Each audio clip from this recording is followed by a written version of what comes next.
Dave Seaman, Standard Speaker Sports Editor, is here once again on Community NEPA News. Was the Patriots defense that good last night? Were the Rams just a little nervous? Was it a little bit of both? What did you think of the game? I think it was a combination of both. Plus, the Patriots have probably the greatest defensive mastermind that's ever coached in pro football, and Bill Belichick.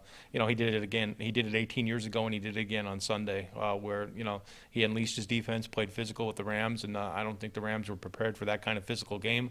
But if you looked at the games that the Rams lost this season, especially against the Bears in Chicago, the Bears got physical with the Rams and made Jared Goff kind of a one-dimensional, non-play action type quarterback where he had to drop back a few times.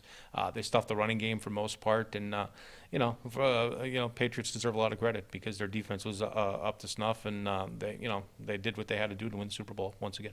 And Dave, this was my second question. Objectively, was it a boring game? Everybody seemed to be talking about that. I think I read even the headline in the Standard Speaker. I forget what it was today, but I think it was along those lines. I mean, and I tried to listen to everyone as they were coming into work today, their thoughts, and everyone just kind of had this consensus that it was a boring football game. Well, if you like offense, obviously it was boring. Yeah. I mean, we were used to the fireworks from the Chiefs and the Patriots a couple weeks before.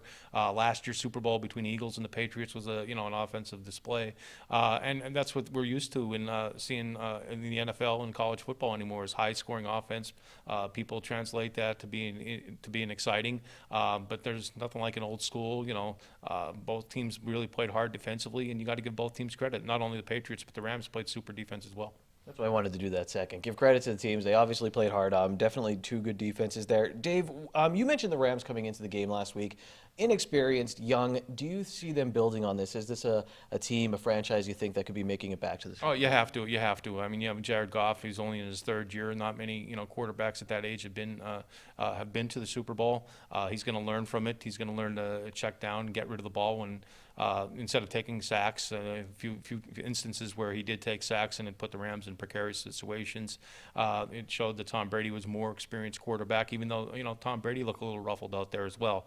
But for the Rams, they got there on the basis of a deep, varied offense, a lot of parts working. They weren't working on Sunday, and you learn from that. Teams that go back the second time generally have a better understanding what it's like, the whole experience, not just the game itself, but the lead up and the build up toward the game. So the Rams will learn from it, and even Sean McVay, who was obviously one of the best young minds in all of football, he said simply, "I got outcoached," and it takes a man to admit that, and but it's not that means he's going to quit and throw his hands up, because I think he wants to be back there, and you're not a competitor if you don't want to be back. The Hazleton area wrestling team, the last few wrestlers, heavyweight classes, had to be almost perfect against Delaware Valley to get that District 2 championship, and they delivered. Sometimes we take it for granted with these great athletes that they're just going to perform at that level, but it's probably pretty difficult. It is. I mean, with Seth Hunsinger first, and then Shane Noonan did right after that. Needing a pin or a major decision at the very least to win the team championship against a very, very good Delaware Valley team, to respond. That tells you that you're a committed athlete, you're a competitor, you want that situation. You can't back away from that situation. You got to be right there for it, and and that's how Coach Keith Maurer, coaches his team. I mean, Keith has been in that situation so many times, not only as a coach, but as an athlete himself, a former wrestler, standout one at that.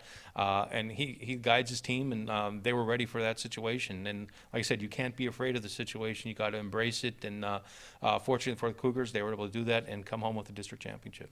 Dave, I thought the most interesting thing was when I was talking with Shane Noonan after the championship, I said, how do you balance your emotions? You're not going in too amped up. And he pretty much just told me, I don't. He's like, I just go in there, I am who I am, and we see what happens. And they got a championship. We have a full story on that on SSP TV News, our sister show. Check that out. Dave, you had a fantastic article, column about the rivalry of Hazleton area and Old Hazleton High School against Coughlin. Now that this will be Coughlin's last year as they combine the schools up there in the Wilkes-Barre Area School District. Again, I learned so much about this history. I didn't realize how intense this rivalry really was. You have to read the article, standardspeaker.com. It was in Sunday, right? It was in Sunday's edition, sure. And what I wanted to point out before I turn it over to you was you talked about the two coaches and John Quinn. You described him. I mean, the way you described him in the beginning was brilliant, and the one part was face as beat red as his team's road uniforms. Also described kind of a bit disheveled as compared to Bruce Live, very cool, calm, maybe put together on that Hazleton area sideline. John Quinn was a big character in the story. Oh, there's no doubt. He's one of the most biggest characters the Wyoming Valley Conference has ever seen, and no matter the sport. But make no mistake, he was also an excellent basketball coach, and his teams were always well prepared.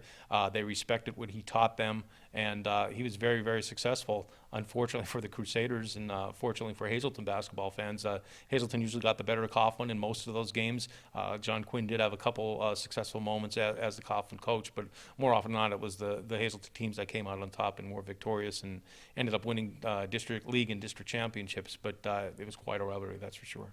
That was really interesting. We went through all this about the rivalry in your article, and then you pointed out he spoke at one of the banquets for Hazelton. He was loved here by the fans. What did you take away from doing this? I mean, it was a longer piece. I think it was just that it was as intense. I mean, off the floor and on the floor, a lot of mutual respect between the players and everything. But the coaches really went after each other. They got on the floor, and there was no love lost there. They both wanted to win. They're both competitive in their own way. Like you described, Coach Quinn, he was the more. He expressed it more on the court and everything. When you saw him on the court, he was ready to play. And, the Hazelton coach, including Coach Leib, they were the calm ones. But beneath that calm, there was a, burning desire to beat Coughlin and beat everybody who came in their path. And more often than not, that was Coughlin. Dave, I want to close up the current Hazelton area boys basketball team. You can read all of the coverage of that team in the Standard Speaker, but this week a big one for them. They'll have Crestwood on Tuesday, a chance to maybe tie things up in the Wyoming Valley Conference. Then you get ready for possibly conference playoffs and then district playoffs. Yeah, it is a big week for the Cougars. No matter what happens this week, they're going to be looking forward to the district playoffs and sub-regional playoffs. That'll be starting at the end of this month, and you get another opportunity to play at the arena. Win there, and you get a chance to play in the state tournament once again. I know it's a tournament that they won last year.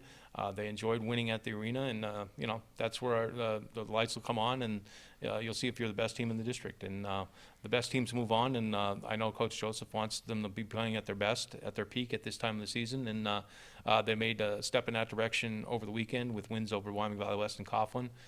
We'll see what happens this week, and then we'll go on from there. Read Dave Seaman and Steve Stallone's work in the Standard Speaker at standardspeaker.com, and of course every day in the newspaper.